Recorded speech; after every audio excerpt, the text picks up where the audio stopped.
पनवेल तालुक्यातले अनेक शेतकरी की ज्यांच्या स्वतःच्या सातबारावरती सिडकोने अनेक वर्षांपासून स्वतःच्या भूसंपादनाचे शिक्के मारून ठेवलेले आहेत। म्हणजे 1970 साली सिडको आली, त्यांनी इथल्या जमिनी शहर विकासासाठी ॲक्वायर केल्या, अधिग्रहित केल्या।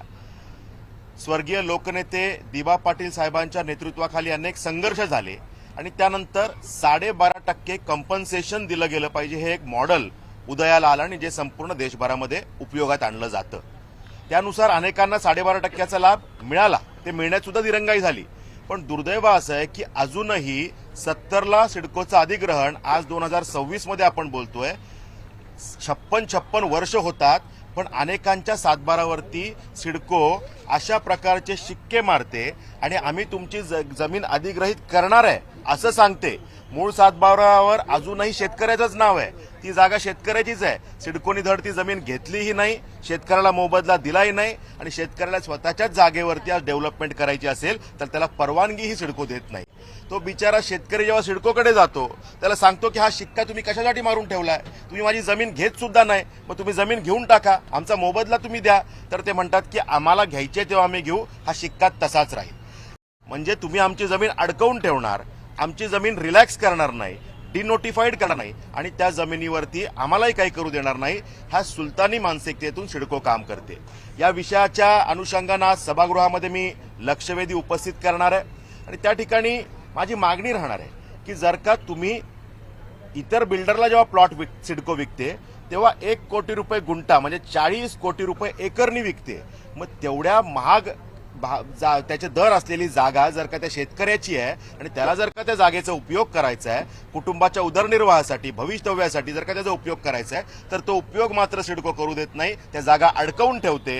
हे चालणार नाही आणि त्यामुळे या विषयाला वाचा फोडण्याचं काम या माध्यमातून मी करणार आहे। कुठल्या गावांचा हा प्रश्न आहे आणि जर नुकसान भरपाई जर द्यायची असेल, मोबदला द्यायचा असेल तर तो किती द्यावा लागू शकतो? पनवेल तालुक्यातली अनेक गावं आहेत, म्हणजे जर का स्पेसिफिक सांगायचं झालं तर देवीचा पाडा, टेंबोडे, वलवली, घोटचाळ, तोंडरे अशा अनेक भागांमध्ये आणि पनवेल विभागामधल्या अनेक गावांमध्ये म्हणजे बाजूच्या जमिनी ॲक्वायर केल्यात, मधल्याच काही जमिनी आहेत ज्या सिडकोने ॲक्वायर केल्या आणि सोडून दिल्यात, शिक्के मारून ठेवलेत, अशा अनेक जमिनी आहेत। म्हणजे जर का त्याच्यामध्ये माझी ती मागणी आहे की या एकंदरीत ह्या जमिनींचे किती एकर जमिनी आहेत ते सुद्धा मागणी मी आज सभागृहात करणार आहे की नक्की ह्याचा आकार किती आहे, ह्याचं साईज किती आहे आणि शेकडो एकरच्या ह्या जमिनी आहेत ज्याच्यामुळे शेतकऱ्यांना त्रासामध्ये शेतकरी आलेले आहेत। आता जर काही कंपन्सेशन द्यायचं झालं तर 12.5%चं जे काही कंपन्सेशन होतं ते पूर्वी होतं तेव्हा जमिनीची किंमत कमी होती, एअरपोर्टमध्ये 22.5%चं कंपन्सेशन दिलं गेलं। आता जेव्हा या जागा सगळ्या प्राईम लोकेशनला आहेत आणि ह्या जागेची मूळ किंमतच जर का एवढी 40 कोटी एकरच्या आसपास आहे, तर मात्र शेतकऱ्यांना त्याचं कंपन्सेशन कुठल्या मॉडेलनी द्यावं याच्यावरती खरं तर तज्ज्ञांनी विचार करून ते मॉडेल दिलं पाहिजे। शेतकऱ्यांना मान्य होईल अशा प्रकारे ते कंपन्सेशन दिलं गेलं पाहिजे, ही माझी त्यात मागणी राहणार आहे। आणि जर ते सिडकोला द्यायचं नसेल तर त्या जमिनी आपले शिक्के परत घ्यावे सिडकोनी आणि जमिनी डिनोटिफाईड कराव्यात, शेतकऱ्याला त्याचं काम करण्यासाठी जमिनी मोकळ्या करून द्याव्यात, ही मागणी आहे। पाटील सर, गेल्या वर्षी एक लॉटरी निघाली होती सिडकोची, तुमच्या अथक प्रयत्नामुळे त्या 10% किमती त्यांच्या किमती कमी झालेल्या होत्या, तुमचा पाठपुरावा मोठ्या प्रमाणात होता, मात्र ती 10%ची जी रक्कम आहे ती संपूर्णपणे भरलेली अर्जदारांनी आहे, ती अजूनही परत आली नाही, यासाठी काही तुमचे प्रयत्न आहेत? खरं तर सिडकोच्या ज्या मानसिकतेबद्दल मी नेहमी म्हणतो त्याच पद्धतीनं त्या घराच्या किमती फुगवण्याचं काम हे सिडकोनी त्यावेळेला केलेलं होतं।